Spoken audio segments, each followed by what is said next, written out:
Hello, everybody. It's Super Bowl weekend 2015. This is Chapter 15, Lesson 4, The End of Slavery.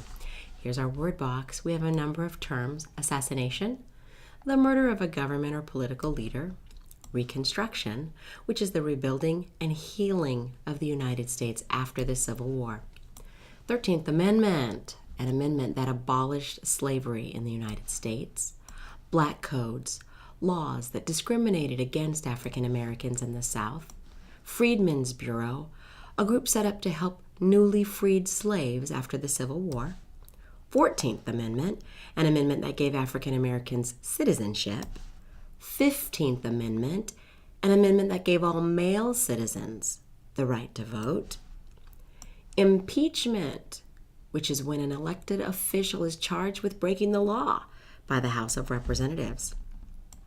Jim Crow laws, laws that made segregation legal in the South. Segregation, the separation of African American and white people. Sharecropping, a system in which farmers rented land from landowners. I will comment on segregation just in that if you're talking about someone being segregated, a group being segregated, it isn't that it's necessarily talking about African American people being segregated. You're talking about a separation of, but in the purposes of what we're talking about today, we're referring to African American people and white people. So segregation, dealing with the separation of African American and white people. But it wouldn't necessarily mean that that's who you're talking about if you just use the term someone being segregated or a group of people being segregated. A new president. On April 15th, 1865, President Lincoln was assassinated.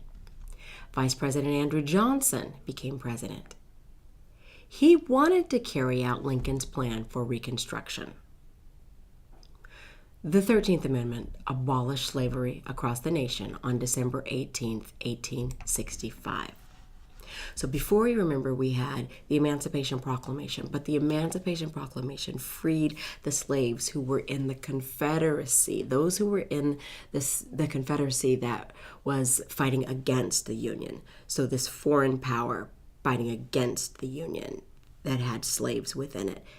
The Emancipation Proclamation freed the slaves that were there. It did not deal with freeing the slaves that were in the border states that were not at war with the Union, if you remember that. So at this point in time, with the 13th Amendment, this is where slavery was actually abolished across the nation. December 18th, 1865. Confederate states were to become part of the Union again. Under Johnson's Reconstruction Plan, Southern states could pass black codes. Now, this is different. Abraham Lincoln had a plan for Reconstruction. He had a plan for what to do with the slaves now freed, and that did not come about. He was assassinated. So Johnson initially stepped in and was going to carry out this plan, but it was adjusted and not carried out in its full intended way. He, in his plan, allowed black codes. Well, black codes took away many rights from African American men. Republican members of Congress did not trust Johnson's Reconstruction Plan. They thought it was too easy on the South. All of this had happened, and they felt that there should be a harsher blow, and they didn't trust it. Reconstruction under Congress. In 1867, Congress passed the first Reconstruction Act. This law made Southern states give African American men the right to vote. People who were Confederate officers or leaders could not vote or hold office. So if they were high up in the Confederate states of America that were fighting against the Union, they could not then vote or hold office. Congress also set up the Freedmen's Bureau. Many white Southerners were angry about those laws. This was something that would help newly freed slaves after the Civil War, the Freedmen's Bureau. And many white Southerners were angry and did not like that. New amendments. To be readmitted to the Union, Southern states had to accept two amendments. The 14th Amendment gave African Americans citizenship. So now they're not only free, but they are citizens. It also said the laws must protect all citizens equally. The 15th Amendment gave all male citizens, including African American males, the right to vote. So at this point in time, all males that are citizens are allowed to vote. Remember, women at this point in time, regardless of the race, women were not allowed to vote at that point in time. 15th Amendment gave all male citizens, regardless of race, the right to vote. President Johnson fought the 14th Amendment and Reconstruction laws. Congress wanted to remove him from office by impeachment. So what happened? Initially thought he was going to carry out Abraham Lincoln's plan. Well, it changed. Congress wanted to remove him from office by impeachment. There's a lot of sidebars about him being influenced, perhaps, by him being one who was sensitive to that, the cries from the South, the desires of the South, kind of wavering back and forth, wanting to appease or please, being from the South. So those were things that came into play as well. Lincoln's gone, he steps into power, and his stance was not a strong one, continuing to bring forth Reconstruction as they had been planning, but he watered that down and changed it. Reconstruction ends. By 1870, all former Confederate states were readmitted to the Union. New state laws were passed that took away rights of African Americans. Some states required African Americans to pay a poll tax in order to vote. Some places made African Americans pass a reading test before they could vote. But remember, it had been illegal to teach them to read.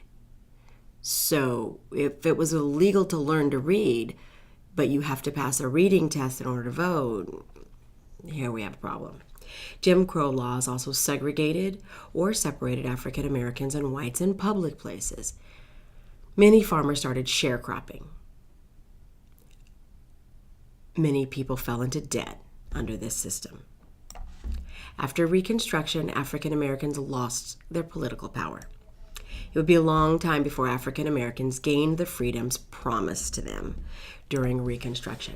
Had Abraham Lincoln's initial plan for Reconstruction, freeing the slaves and assisting as they become citizens with all of those rights, had his initial plans come into place, there never had been.